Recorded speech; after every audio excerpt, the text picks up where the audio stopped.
بتاتا ہوں لیکن اس پر تم سے اجر نہیں مانگتا۔ سوال پیدا ہوتا ہے کہ اجرت علی تعلیم الدین جائز ہے یا نہیں؟ قرآن کی تعلیم کے حوالے سے اجرت لینا جائز ہے یا نہیں؟ اگر کوئی دین کا کام ہی اجرت لینے کے لیے کرتا ہے تو یہ جائز ہے، یعنی اس کا مقصد یہی ہے میں نے بزنس کرنا ہے، کاروبار کرنا ہے۔ اور ایسے بھی حفاظ لے کے جاتے ہیں، تراویح سناتے ہیں، قرآن پڑھتے ہیں، تو پہلے ان کی ڈیل ہوتی ہے کہ یہ پیکج ہوگا اور اتنی ان کی ڈیمانڈ ہوتی ہے، اور پھر جا کے وہ قرآن پڑھاتے ہیں، اور اگر کمی کی بات ہوتی ہے تو تراویح پڑھانے میں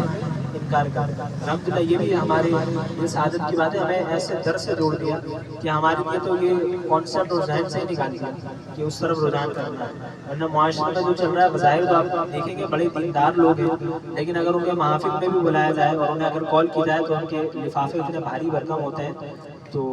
ان کو نعت پڑھنے کے لیے بلا رہے ہیں، پتہ نہیں کیا کرنے کے لیے بلا رہے ہیں۔ تو اس حوالے سے یہی بالکل بنا دینا کہ اس حوالے سے یہی کام کرنا اور اس سے ہی کمانا ہے، اس سے ہی معاش چلانا ہے، تو یہ جائز نہیں۔ پہلے کے وقتوں میں تو بالکل قرآن پڑھانے کے حوالے سے بھی جو فیس وغیرہ ہے وہ اجرت دینے کے حوالے سے علماء فقہاء منع فرماتے تھے۔ کیوں؟ کیونکہ ان کو پھر بیت المال سے دیا جاتا ہے، لیکن آج کل تو وہ سسٹم ہی نہیں ہے نا کہ بیت المال ہے اور پھر حفاظ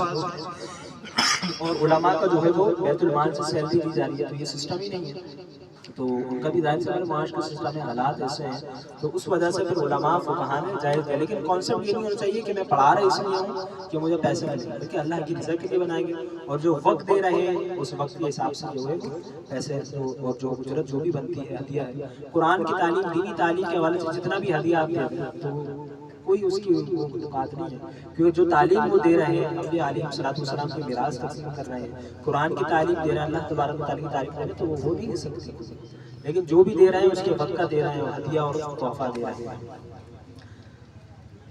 اگر اجرت لینے کے لیے دین کا کام نہیں کرتا بلکہ اللہ تعالیٰ کی رضا کے لیے کرتا ہے اور ضرورت کے تحت اجرت بھی ملتی ہے تو یہ جائز ہے۔ اللہ کی رضا کے لیے، اللہ کی رضا کے لیے کام ہوگا تو پھر اجر ہے، اور پھر اللہ تبارک و تعالیٰ اس کے گمان میں بھی نہیں ہوتا اللہ تبارک و تعالیٰ ایسا نوازتا ہے۔ تو رضا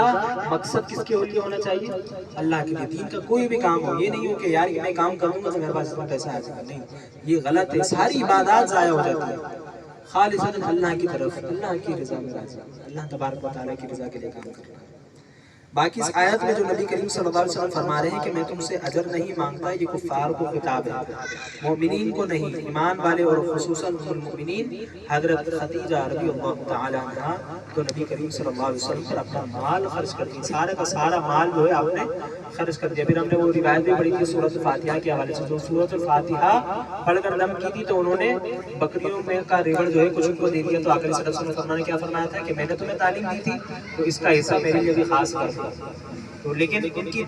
غرض کیا تھی، مقصد کیا تھی کہ ہم تو وہی مومن کا بھلا کر رہے ہیں، شفا کر رہے ہیں، اللہ تعالیٰ نے نام سے نواز دیا۔